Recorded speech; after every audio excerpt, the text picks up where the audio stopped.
अधूरापन कोई नहीं चाहता, सब पूर्ण होना चाहते हैं। जैसे ये हमारा शरीर है और किसी को कहा जाए कि इन 2 हाथों की क्या आवश्यकता है, तू तो एक हाथ से ही काम कर सकता है, ले एक हाथ दे दे मुझे। एक फिल्म का डायलॉग भी है ना, ये हाथ मुझे दे दे। ठाकुर भी है, अच्छा, यह हाथ मुझे दे दे।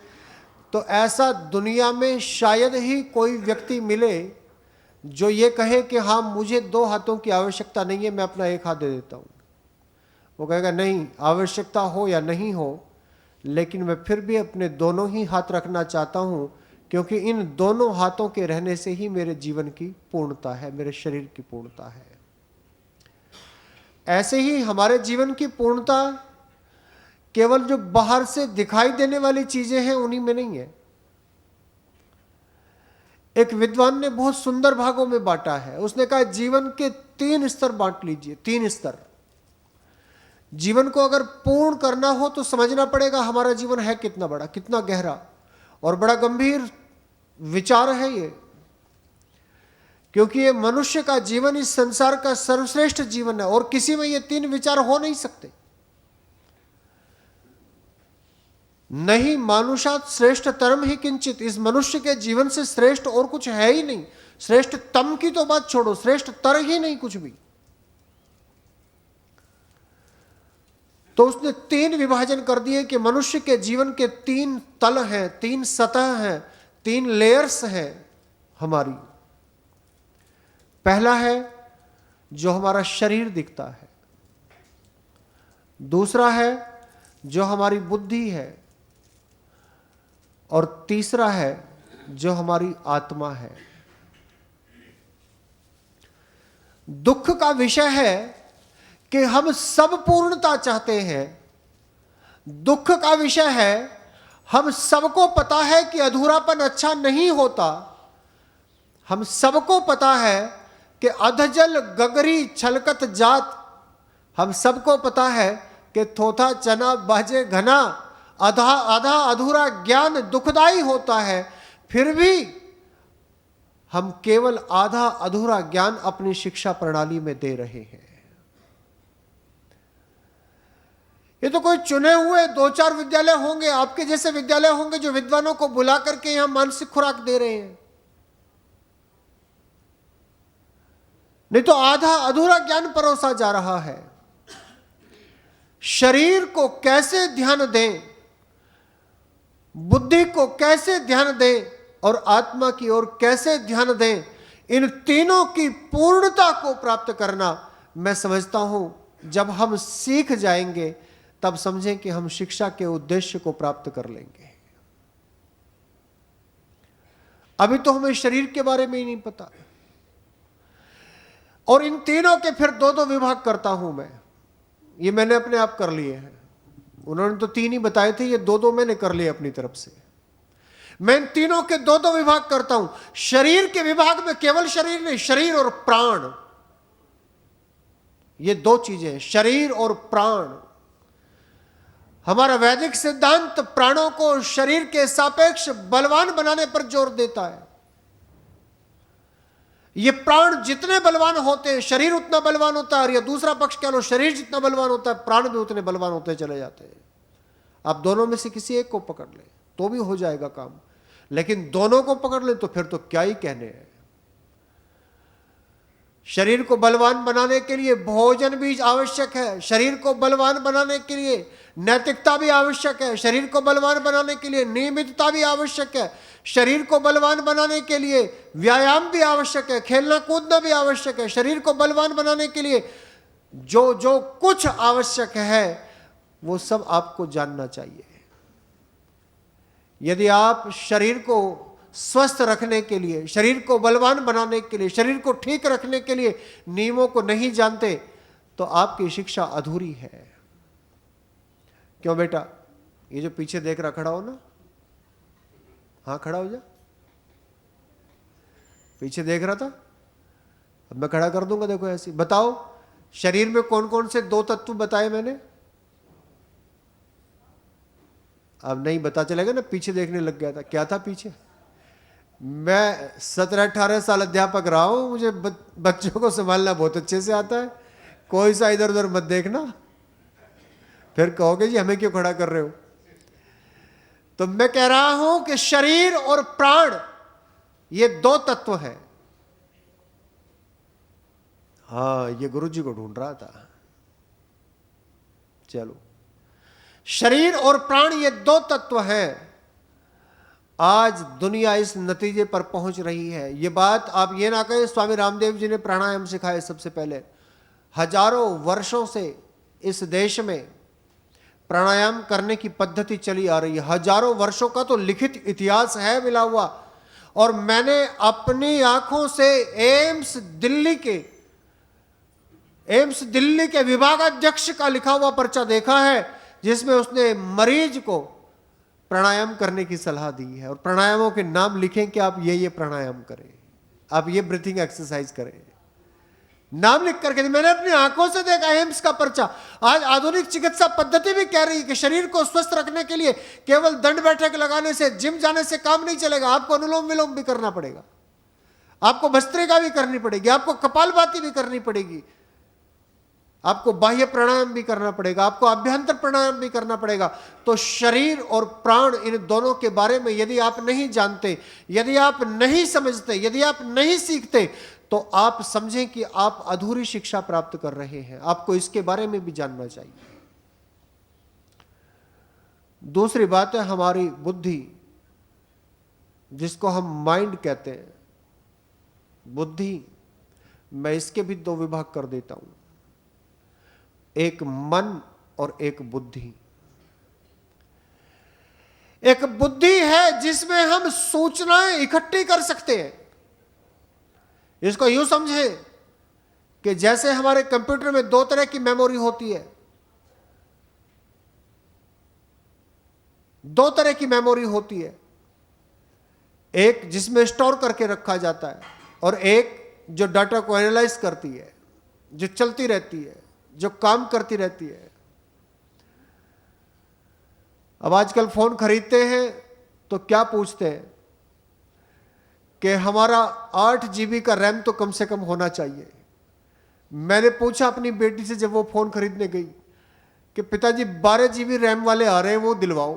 अरे मैंने कहा इतने उससे क्या करेगी कि जितना तेज होगा उतनी जल्दी निकाल के दिखाएगा अंदर से क्या रखा हुआ है, उतना फास्ट करेगा। तो ये है मन। और एक जो हार्ड डिस्क की मेमोरी होती है, जो 128 GB 256 GB तक के आ गए हैं मोबाइल, उसमें सब स्टोर करके रखा हुआ होता है, वो है बुद्धि। हम बुद्धि में सूचनाएं भरते चले जाते हैं, और वो होनी भी चाहिए। अब ये जो बाहर सुबह के समय चमकता हुआ एक तारा आकाश में दिखाई पड़ता है, आपने पूछा ये क्या है, किसी ने बताया इसका नाम सूरज है।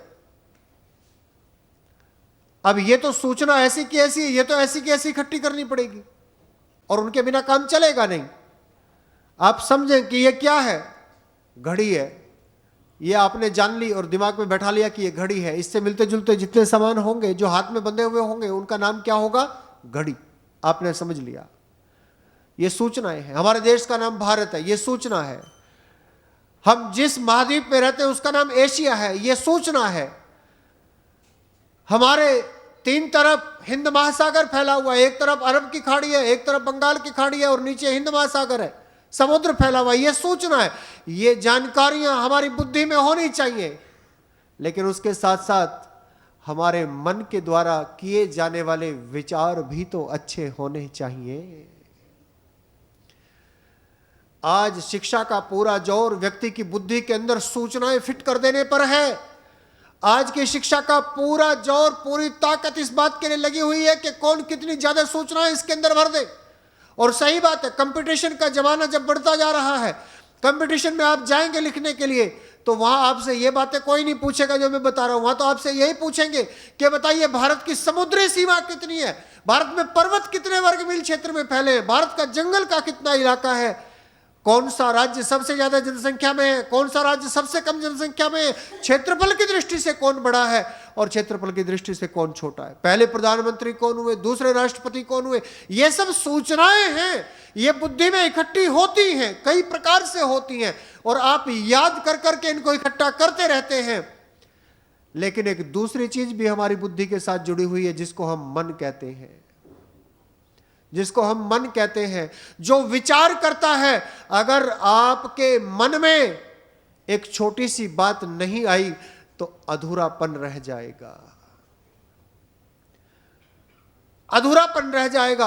आर्य समाज के संस्थापक महर्षि देव दयानंद जी महाराज ने आर्य समाज के जब नियम बनाए तो चौथा नियम बनाया उन्होंने लिखा, सत्य के ग्रहण करने और असत्य के त्याग करने में सर्वदा उद्यत रहना चाहिए। प्यारे बच्चों, जिसका मन सत्य और असत्य को जानने और सत्य को ग्रहण करने और असत्य को छोड़ने के लिए विचार नहीं करता या विचार करने में समर्थ नहीं बनता, समझो उसका मानसिक विकास पूरा नहीं हो पाया।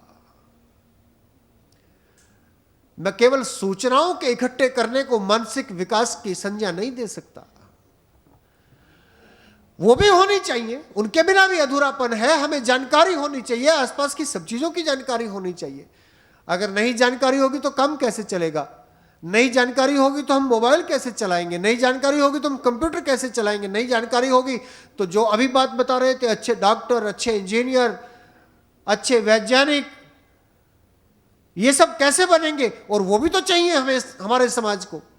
शिक्षा समाज की आवश्यकताओं की पूर्ति करने का भी तो साधन है। अगर विद्यालयों में हम अपने बच्चों को अपने राष्ट्र के लिए उपयोगी नहीं बना पाए तो राष्ट्र उन्नति कैसे करेगा, वो भी तो आवश्यक है। परंतु उससे भी ज्यादा आवश्यक है कि हमारा मन सही और गलत का फैसला करने में सक्षम हो। उससे भी ज्यादा आवश्यक है कि हम अपने मन के स्तर पर सत्य और असत्य का निर्णय करने की क्षमतावान बने और सत्य को ग्रहण और असत्य को त्याग करने में सक्षम बन सके। तब समझिए कि मानसिक विकास पूरा हुआ है। शारीरिक विकास की ओर ध्यान देते हैं और मानसिक विकास की ओर भी हमें ध्यान देना चाहिए। इसके बाद तीसरा नियम है आत्मिक विकास, आत्मिक पूर्णता। मैंने इसके भी दो भाग कर दिए हैं, मैंने इसके भी दो हिस्से कर दिए हैं। पहला हिस्सा कर दिया है आत्मा को सुभूषित करना और दूसरा हिस्सा कर दिया है आत्मा को प्राप्त करना, आत्मा को जान लेना। देखो, हमारे वेद में एक मंत्र आता है, विद्याम च अविद्याम च यस्तद वेदो भयम सह अविद्या मृत्युम तीर्त्वा विद्या अमृतम अश्नुते। विद्या को भी जानो, कर्म को भी जानो, ज्ञान को भी जानो, सब चीजों को जानो। अपने कर्म के द्वारा, अपने पुरुषार्थ के द्वारा, इस भौतिक ज्ञान के द्वारा, इस संसार की भौतिक जानकारी के द्वारा, अपने मस्तिष्क में एकत्रित की हुई सूचनाओं के द्वारा हम दुखों से पार कर ले, दुखों को पार हो जाए, संसार के दुखों को मिटा दे। अब आप ये सोचने लगे कि आत्मा की प्राप्ति करने से आप बड़ी कोठी बना लेंगे, तो ऐसा तो नहीं हो सकता। आप सोचने लगे कि आत्मा को प्राप्त कर लेने से आपके घर बहुत अच्छी बड़ी गाड़ी आ जाए, तो वो तो नहीं हो सकता। और ध्यान रहे कि भवन, वाहन, औषधि, वस्त्र, इन सब के बिना भी तो जीवन नहीं चलता। ये सब भी जीवन के लिए आवश्यक है। ये सब भी तो जब पूर्णता की बात की जाएगी तो ये सब का भी तो समावेश होगा। तो इसलिए इनकी आवश्यकता है। परंतु शिक्षा का उद्देश्य तो जब पूर्णता ही कह दिया, तो फिर आत्मिक प्राप्ति के बिना, आत्मा की प्राप्ति के बिना, आत्मिक उपलब्धि के बिना फिर शिक्षा पूर्ण कैसे हो सकती है। और अधूरा तो कोई चाहता नहीं, आप भी अधूरा नहीं चाहते। अधूरा तो कष्टदायी होता है। और आज दिखाई पड़ता है कि इसके कारण से, शिक्षा के अधूरेपन के कारण से आज दोष दिखाई पड़ते हैं। अभी पिछले दिनों बाढ़ आई पूरे भारतवर्ष में। भारतवर्ष में बाढ़ आई, बहुत कुछ बह गया, बहुत कुछ नष्ट हो गया, बहुत सारे मकान गिर गए, बहुत सारे स्थानों पर हानि हुई। लेकिन एक बड़ा भीषण दृश्य दिखाई पड़ा कि गंगा नदी के ऊपर एक पुल बनाया जा रहा था बिहार प्रांत में, और गंगा नदी के ऊपर पुल बनाया जा रहा था। उस पुल का निर्माण कार्य कुछ अनियमितता के कारण रोक दिया गया था, और तब तक पूरे देश में कहीं बाढ़ आई नहीं। अचानक रात में वो पूरा पुल गंगा जी में समा गया, भरभरा करके गिर पड़ा। अब बताओ आखिर ये कैसे हुआ इतना बड़ा चमत्कार? इतना बड़ा चमत्कार ऐसा तो नहीं था कि पुल बनाने वाले को पुल बनाने का ज्ञान नहीं था। ज्ञान तो था, तभी तो वो पुल बन करके तैयार हुआ। ऐसा नहीं था पुल बनाने के लिए उपयोगी साधन हमारे पास नहीं थे। साधन थे तभी तो उसमें सरिया लगे, सीमेंट लगी, रोड़ी लगी, डस्ट लगी, जो कुछ लगना था वो सब लगा। ऐसा नहीं था धन की कमी थी, धन तो पर्याप्त मिला होगा तभी तो वो पुल बन करके खड़ा हुआ। लेकिन एक वस्तु की कमी थी, और वो वस्तु थी आत्मिक शक्ति। अपनी आत्मिक शक्ति की कमी थी, जिसके कारण पुल के बनाने वालों ने यह नहीं विचार किया कि ये जो धन तुम्हें प्राप्त हुआ है इस पुल को बनाने के लिए, ये गरीब से गरीब व्यक्ति के द्वारा इकट्ठे किए गए टैक्स से प्राप्त हुआ है, और इसका पूरा का पूरा उपयोग उसी रूप में किया जाना चाहिए जिस रूप में जिसके लिए प्राप्त हुआ है। उन्होंने उसमें से चोरी की, आधा धन बचा लिया, कुछ इधर दिया, कुछ उधर दिया, कुछ यहां खर्च किया, कुछ वहां खर्च किया, जो बचा उसमें मिलावट करा करके जैसे तैसे पुल का निर्माण करा दिया। वो पुल इस लायक नहीं था कि उसके ऊपर कोई आवागमन हो पाता, और जांच होती, दोषी पकड़े जाते, न्यायालय उनको सजा देता, उससे पहले ही उन्होंने अपनी रक्षा के लिए उस पुल को नदी में गिरा दिया। इसका केवल एकमात्र कारण है कि हमारी आत्मा में शक्ति नहीं है, हमारा आत्मिक विकास नहीं हुआ। मैं कहता हूं आत्मिक विकास के भी दो चरण हैं। पहला है आत्मा को सुभूषित करना सुंदर गुणों के द्वारा, सुंदर गुणों के द्वारा आत्मा को सुभूषित करना। बताओ वो परिवार कैसे सुखी रह सकता है जिस परिवार के दो भाई दोनों बैठे हैं और एक दूसरे के साथ लड़ाई कर रहे हैं, दोनों एक दूसरे के साथ लड़ाई कर रहे हैं, झगड़ा कर रहे हैं। एक कवि ने एक कविता लिखी थी, कविता बहुत बड़ी है लेकिन मैं उसका संक्षेप बता देता हूं कि आज पूरा परिवार अरसे बाद इकट्ठा हुआ है। वो कवि कहता है कि आज अरसे बाद एक पूरा परिवार इकट्ठा हुआ है और सारे मिलकर के अपने पिताजी के पास बैठे हैं। पिताजी भी खुश हैं, चलो किसी बहाने परिवार तो इकट्ठा हुआ। और परिवार क्यों इकट्ठा हुआ है? क्योंकि आज पिताजी वसीयत लिखने वाले हैं अपनी, इसलिए इकट्ठा हुआ है कि हमें धन कैसे प्राप्त हो जाए, हमें साधन कैसे प्राप्त हो जाए। हम इकट्ठा नहीं बैठ सकते, एक साथ नहीं बैठ सकते, क्योंकि हमारे मन में द्वेष भरा पड़ा है, द्वेष भरा पड़ा है। ये राग, ये द्वेष, ये कलुषित भावनाएं, ये ईर्ष्या, ये अहंकार की प्रवृत्तियां ये इतनी बढ़ जाती है जब व्यक्ति दूसरे को देखना ही नहीं चाहता, दूसरे को पसंद ही नहीं करता। एक नाम सुना होगा आपने, हिटलर, और पढ़ते भी होंगे आप उसके बारे में, हो सकता है अपने पुस्तकों में। ये बड़े जोर से यस सर बोलने वाले को ऐसा लगता है ज्यादा पसंद है हिटलर। बेटा कभी बनने की कोशिश मत करना, बड़ा पछताओगे। और तुम तो क्या पछताओगे, हम पछताएंगे। हिटलर देखने में तो वो साधारण व्यक्ति था, देखने में तो राष्ट्रभक्त लगता था, देखने में तो सामान्य व्यक्ति लगता था, लेकिन उसने 80 लाख से ज्यादा लोगों को, जैसे ये बना हुआ ना बेसमेंट, ऐसे ही बड़े बड़े हॉल, चैम्बर बना करके उनमें लोगों को भर के, और जैसे ये बने हुए वेंटिलेशन के लिए एसी के डक्ट बने हुए हैं, ऐसे डक्ट बना रखे थे, उनमें से जहरीली गैसें छोड़ छोड़ करके, दरवाजे बंद करके 80 लाख से ज्यादा लोगों को मार डाला गैस के द्वारा। गोलियों से जितने मारे वो अलग, नदियों में धक्का देकर के मारे वो अलग। इतने लोग तो गैस चैम्बरों में बंद कर करके मार डाले जहरीली गैसों से। किस लिए? क्योंकि मन में द्वेष की अग्नि धधक रही थी। आत्मा को सुभूषित करने का प्रयत्न नहीं किया।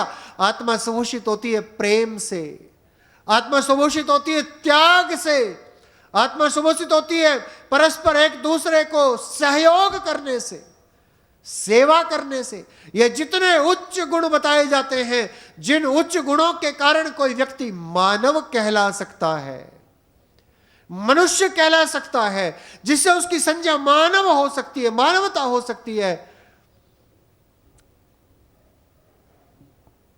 मध्य प्रदेश में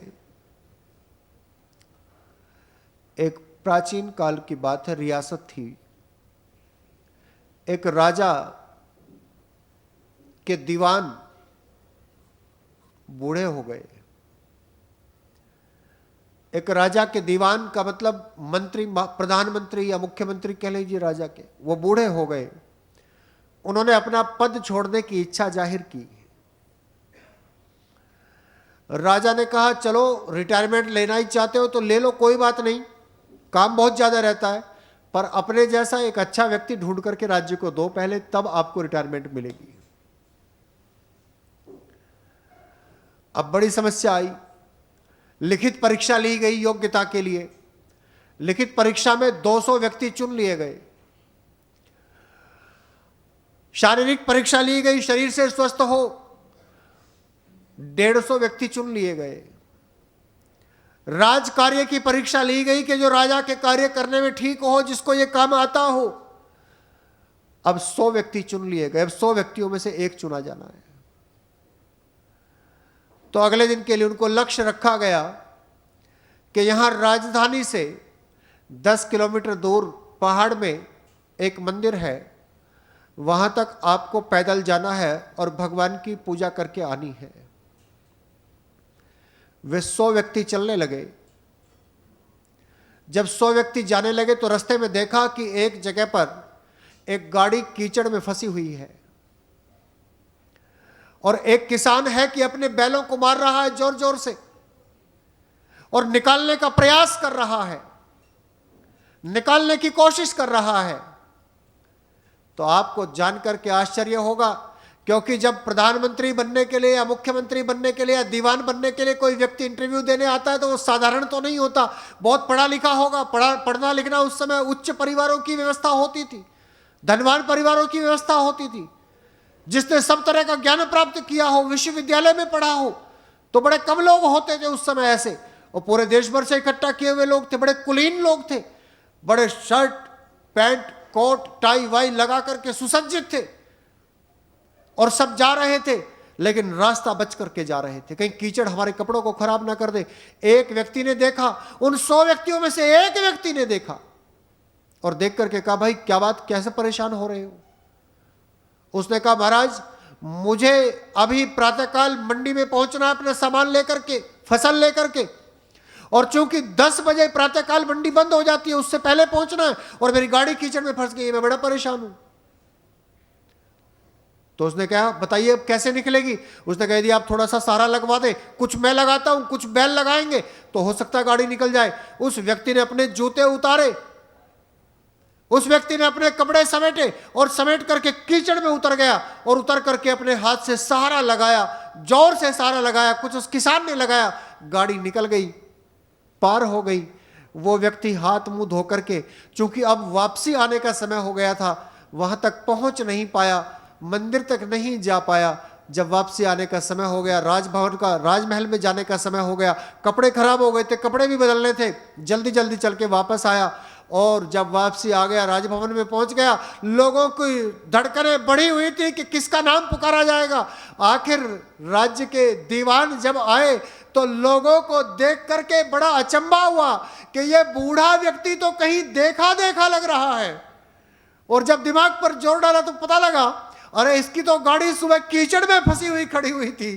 तो ये और किसान विसान कोई नहीं, यही राज्य के दीवान थे। उन्होंने नाम पुकारा, उसी व्यक्ति का नाम पुकारा जिस व्यक्ति ने सहायता की थी, और कहा कि इस राज्य का प्रमुख बनने के लिए आपके हृदय में मानवीयता होनी आवश्यक है, आपकी आत्मा में मानवता का गुण होना आवश्यक है। यदि ये गुण आपकी आत्मा में नहीं तो आप इतने बड़े पद के योग्य नहीं हैं। प्यारे बच्चों, आप बहुत बड़े डॉक्टर बनेंगे, लेकिन डॉक्टर बनने के बाद डॉक्टर बनने के बाद यदि मानवीयता आपके हृदय में नहीं है तो गरीबों के खून का जो शोषण करने वाले डॉक्टर भी बन सकते हैं। डॉक्टरी का पेशा बड़ी सेवा का पेशा है। आप लोगों का उपचार करके उनको स्वास्थ्य प्रदान करेंगे, रोगों से बचाएंगे। लेकिन अगर बुरे डॉक्टर बन गए, अगर मानवीयता आपकी आत्मा में नहीं, मानवीयता का गुण आपने अपने जीवन में प्राप्त नहीं किया, तो पंजाब में एक डॉक्टर पकड़ा गया जो 25-25 लाख रुपए में लोगों की किडनियां निकाल करके बेचा करता था। अब जेल में पड़ा हुआ है, सजा काट रहा है। आप अच्छे इंजीनियर बनेंगे, निस्संदेह बनेंगे, लेकिन अगर मानवीयता का भाव आपके हृदय में नहीं है, संसार का उपकार करने की भावना आपके हृदय में नहीं है, तो फिर जो आप बिल्डिंगें बनाएंगे, फिर जो आप पुल बनाएंगे, फिर जो आप सड़कें बनाएंगे, वो अपने निर्धारित समय से पहले ही ध्वस्त हो जाएंगे और न जाने कितने लोग कष्ट को प्राप्त होंगे। लेकिन आप उनके कष्ट को या उनकी अच्छी बातों को, उनसे आपको कोई सरोकार नहीं होगा। आप अच्छे शिक्षक भी बन सकते हैं, आप बहुत प्रतिष्ठित संस्थानों में शिक्षण कार्य भी कर सकते हैं, लेकिन अगर आपके मन में अपने बच्चों के लिए, अपने छात्रों के लिए अपनत्व की भावना नहीं होगी, प्रेम की भावना नहीं होगी, तो निश्चित जानिए आप केवल अपनी ड्यूटी पूरी करने वाले शिक्षक बनेंगे। आप क्लास में खड़े होकर के घड़ी देखते रहेंगे कि कब बेल बजे और कब मैं यहां से निकल करके जाऊं, कब मेरी छुट्टी हो, कब मैं अपने घर पहुंचूं। आप कभी मानवीय शिक्षक नहीं बन सकते। और तो और मैं बच्चों आपको एक छोटी सी बात और बता दूं, हमारे देश की संस्कृति में कितनी बड़ी महत्ता है हमारी संस्कृति की। हमारे ऋषियों ने भगवान की ओर जाने के रास्ते लिखे हैं कि कोई व्यक्ति भगवान की ओर जाना चाहे तो वो कैसे जाए। रास्ते का मतलब यह नहीं लिखा कि यहां लोहिया नगर से बाहर निकल करके लेफ्ट टर्न ले और लेफ्ट टर्न ले और राइट टर्न ले, ऐसे रास्ते नहीं लिखे। भगवान किस किस प्रकार से प्राप्त किया जा सकता है, ऐसे रास्ते हमारे ऋषियों ने लिखे हैं। और आपको पता है उनमें सबसे पहला रास्ता कौन सा है? शायद आपने ना सुना हो। अच्छा, योग के 8 अंगों के बारे में यदि ना सुना हो तो जरूर पढ़ना जाकर के। आप सबके पास में सर्च करने की सुविधाएं मौजूद हैं, आप जाकर के सर्च करना योग के 8 अंग कौन कौन से होते हैं। उनमें आपको मिलेगा यम, नियम, आसन, प्राणायाम, प्रत्याहार, धारणा, ध्यान, समाधि। उसमें जब आप सबसे पहला अंग खोलेंगे यम, और यम के अंदर जो 5 यम हैं उनमें जो सबसे पहला खोलेंगे उसका नाम है अहिंसा। अच्छा, बोलिए जरा मेरे साथ मिलकर के एक बार इस शब्द को बोलिए। सबसे पहला भगवान की ओर जाने का रास्ता क्या है? अहिंसा। और अहिंसा का मतलब क्या होता है? Non violence. आपने कहा नॉन वायलेंस, हिंसा ना करना, हिंसा ना करना। लेकिन इसको आप एक दूसरे शब्द के द्वारा भी कह सकते हैं, इसको आप एक दूसरे शब्द के द्वारा भी कह सकते हैं। आप नो को छोड़िए, आप वायलेंस को छोड़िए, आप ऐसे शब्दों का प्रयोग ना करें। एक दूसरे शब्द के द्वारा भी कह सकते हैं। आप अहिंसा के लिए एक शब्द का प्रयोग कर सकते हैं, वो है प्रेम। वो क्या शब्द है? प्रेम। क्योंकि हम जिससे प्रेम करते हैं कभी भी उसके प्रति हिंसा नहीं करते, और हिंसा करते ही उसके प्रति है जिसके हम प्रेम नहीं करते, जिसको हम नहीं चाहते। अगर हमने इस पेन को एक चाह लिया, हमारे पास मान लिया जाए एक पेन है और हम इस पेन को पसंद करते हैं, हमें ये अच्छा लगता है, ये इसको बड़ा संभाल करके रखते हैं, आप कभी इसको नहीं तोड़ेंगे। और अगर ये आपको पसंद नहीं है तो आप इसको ज्यादा दिन टिकने नहीं देंगे, चाहे आपको ये नाले में ही क्यों ना फेंकना पड़े, चाहे आपको चलते हुए इसको बस के पहिए के नीचे डालना पड़े और घर पे आके कहना पड़े कि मेरा पेन हाथ में छूट के गिर गया और बस के नीचे आके चकनाचूर हो गया, आप इसको नहीं रख सकते अपने पास। तो ये मनुष्य के जीवन में भगवान को पाने के रास्ते का पहला सूत्र है अहिंसा। ये इसलिए हमारे ऋषियों ने बनाया, इसलिए बताया क्योंकि हम अपनी आत्मा को सुभूषित करें, अच्छे गुणों से युक्त करें, सुंदर सुंदर शुभ संस्कार हमारे जीवन में आए, हम मानवता के पुजारी बने, मानवता के गुणों को धारण करें। एक तो ये है, और दूसरा है आत्मा को पाया कैसे जाए, आत्मा को प्राप्त करना। आज की शिक्षा में आत्मा की ओर जाने के लिए कोई सूत्र नहीं है। इवन यहां तक भी है कि आज की शिक्षा में बहुत स्थानों पर तो आत्मा को माना ही नहीं जाता। यही नहीं माना जाता कि आत्मा जैसी कोई वस्तु है भी। आज की ये भौतिकवादी शिक्षा हमें यह सोचने की तरफ मोड़ रही है कि बस ये जो शरीर दिखाई दे रहा है बस यही है, इसके बाद कुछ नहीं। और जो इस बात को मान लेता है वो अपने जीवन में केवल एक शिक्षा मानता है, eat drink and B Mary, खाओ पियो और मौज उड़ाओ, खाओ पियो और मौज उड़ाओ। पर कभी विचार किया आपने? जरा सोचना बच्चों, बुद्धि पर जोर देना। मैंने कहा ना बुद्धि के दो हिस्से, एक मन है और एक बुद्धि है। मन विचार करने के लिए है। जरा विचार करना, मनन करना, चिंतन करना, सोचना कि एक व्यक्ति जन्म लेता है और जन्म लेते ही दुखों के सागर में गिर जाता है। सड़क के किनारे 45 डिग्री की धूप से बचाने के लिए उसकी माँ उसके ऊपर कोई एक लकड़ी का छोटा सा वो बना करके उस पर कपड़ा डाल देती है। उसी के नीचे रोता बिलखता खेलता कूदता उन्हीं पत्थरों में भटकता हुआ अपने पूरे जीवन को काट देता है। और एक बालक है जिसका जन्म हुआ, जन्म लेते ही उसकी सुरक्षा के लिए, सावधानी के लिए न जाने कितने कितने लोग खड़े हुए हैं। न जाने उसको पालन पोषण करने के लिए, उसको एक बार भी रोना आ जाए, उसको एक बार भी जरा सा कष्ट हो जाए तो उसके माता पिता कितना प्रयत्न करते हैं। कभी विचार किया ऐसा क्यों है? कभी सोचा एक बार भी अपने मन में ऐसा क्यों है? अरे कोई कारण तो होगा। एक गीत गाया करते हैं, एक झोली में फूल भरे हैं, एक झोली में कांटे रे, कोई कारण होगा, अरे कोई कारण होगा। आखिर कारण क्या है? कारण यही तो है कि जैसा हमने कर्म किया वैसा उसका फल भोग रहे हैं। लेकिन भोगने के लिए जीवन भी तो चाहिए। तो आत्मा का बार बार जीवन होगा, बार बार जीवन होगा, बार बार फल भोगना पड़ेगा। कभी पशु पक्षियों की योनि में जाएंगे, कभी कीड़े मच्छरों की योनियों में जाएंगे, कभी सांप बिच्छू की योनि में जाएंगे और कर्म करेंगे, भोगना पड़ेगा। जो अपने हाथों का दुरुपयोग करेगा, जो अपने पैरों का दुरुपयोग करेगा, तो भगवान अगले जन्म में उसको हाथ और पैर देने वाला नहीं है। रेंग रेंग करके पेट केवल सांप की तरह घिसटोगे और घिसट करके दुख भोगते हुए जहां भी कोई व्यक्ति देख लेगा वहीं पर डंडा लेकर के पीछे पड़ जाएगा, मारो इसको, मारो इसको, मारो इसको, ऐसे करेगा। सांप की योनि प्राप्त हो जाएगी। ये किस लिए? क्योंकि आत्मा हमेशा चलने वाला, सुख दुखों का भोगता, एक से दूसरी योनियों में जाने वाला, कहीं सुख भोगता है कहीं दुख भोगता है। तो लोग आत्मा को ही नहीं मानते। पहली बात तो शिक्षा ने आत्मा को ही निकाल दिया, और ध्यान रखना आत्मा को निकाल दिया इसलिए शिक्षा अधूरी हो गई है। इसलिए शिक्षा अधूरी हो गई है।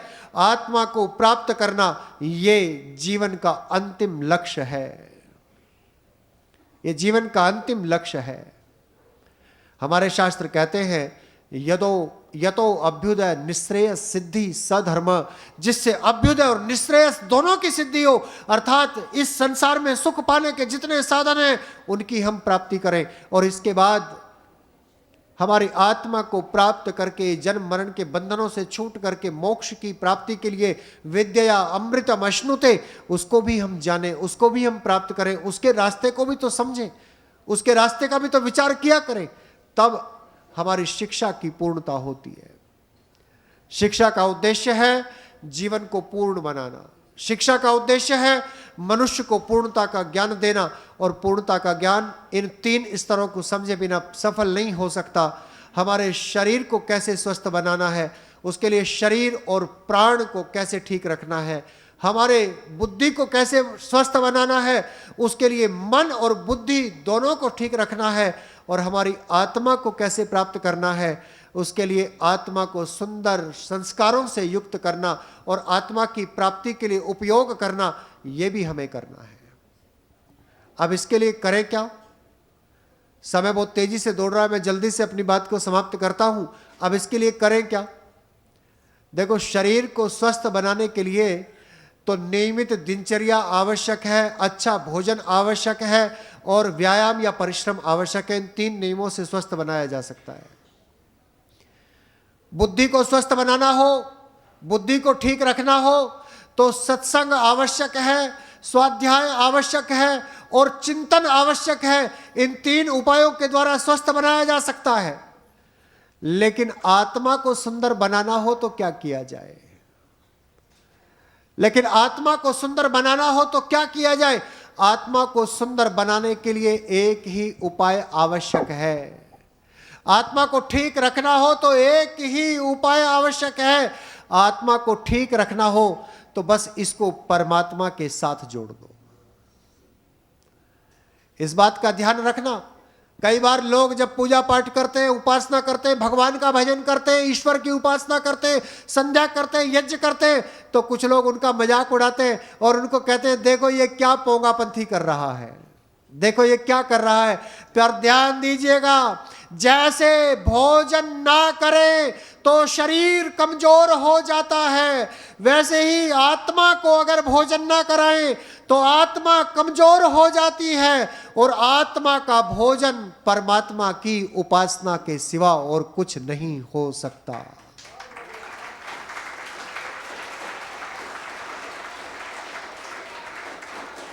आत्मा का भोजन परमात्मा की उपासना के बिना नहीं हो सकता। इसलिए मैं ये कहा करता हूं, चाहे बच्चे हों चाहे बड़े हों, उनको ये कहा करता हूं, अगर पूर्णता को प्राप्त करना है, अगर मानवता को प्राप्त करना है, अगर एक सुभूषित आत्मा को प्राप्त करना है, आत्मा को बनाना है और उसको फिर प्राप्त करना है, तो आपको इस रास्ते पर आना ही पड़ेगा।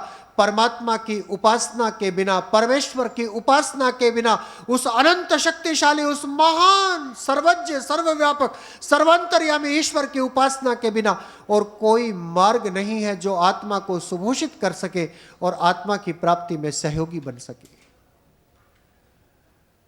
इसलिए प्यारे बच्चों, जहां आप पढ़ने के लिए समय निकालेंगे अपने जीवन में, जहां आप शरीर को स्वस्थ रखने के लिए समय निकालेंगे अपने जीवन में, जहां आप अपने जीवन में दिनचर्या अच्छी बनाएंगे अपने शरीर को, बुद्धि को ठीक रखने के लिए, जहां आप स्वाध्याय करेंगे अर्थात स्टडी करेंगे अर्थात पढ़ेंगे, सूचनाओं को, बहुत सारे ज्ञान को अपने दिमाग में, बुद्धि में बैठाने के लिए, जहां आप अपने मन को चिंतनशील, तर्कशील बनाने के लिए परस्पर चर्चा करेंगे, विद्वानों के साथ संवाद करेंगे, अच्छी बातें करेंगे, वहीं आप अपने जीवन में थोड़ा सा समय ईश्वर की उपासना के लिए भी निकालेंगे।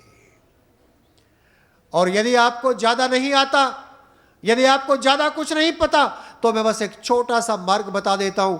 मैंने बिल्कुल प्रारंभ में गायत्री महामंत्र का उच्चारण किया था और आप सबने मेरे साथ मिलकर के बोला था। मुझे बड़ी खुशी हुई कि आपको तो अर्थ सहित स्मरण है। इसका अभिप्राय है कि आपके यहां थोड़ी थोड़ी खुराक तो दी जाती है, थोड़ा थोड़ा ज्ञान तो आत्मा की सुभूषित करने के लिए दिया जाता है। बस अगर 10 मिनट भी बैठ करके, 20 मिनट भी बैठ करके, वैसे तो 2 घंटे बैठने तक का नियम लिखा हुआ ऋषियों ने, लेकिन थोड़ा समय बैठ करके यदि आपने गायत्री मंत्र का जाप अर्थ सहित करना प्रारंभ किया तो थोड़े समय में आपकी सर्वांगीण उन्नति होगी और आप न सिर्फ अच्छे विद्यार्थी बल्कि बड़े होकर के अच्छे मानव भी बनेंगे। ऐसा मुझे पूर्ण विश्वास है, ऐसी मुझे पूरी आशा है। ऐसे ही आप लोग स्वाध्याय, सत्संग, ईश्वर की उपासना करते रहें। इन्हीं आशा और विश्वास के साथ अपनी वाणी को विराम देता हूं। ओम शांति ही शांति ही शांति।